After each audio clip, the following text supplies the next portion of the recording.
showing the consistency.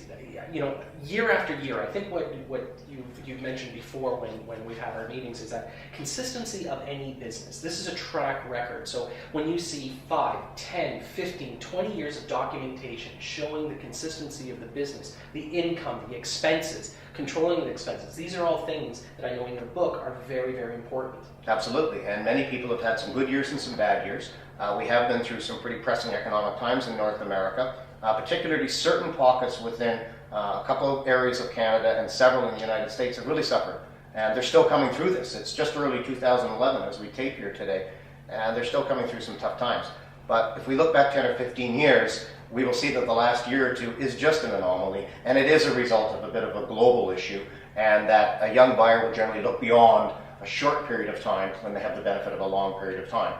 And many dentists file tax returns with the IRS or in Canada the CRA, but that's just a financial statement.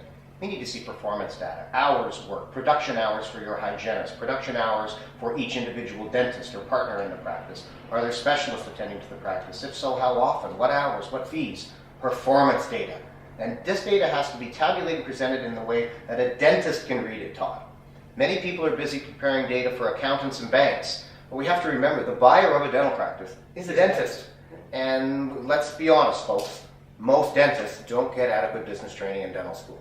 You all know it, we all know it in the business world. So as appraisers, I know we have to tabulate and present this data that's legible, understandable to the dental reader first, and then acceptable and to pass the scrutiny of the accountant, the banker, and the lawyer, and the consultant, and the father, and the mother-in-law, and the spouse, and the list goes on. That's what an appraisal is all about.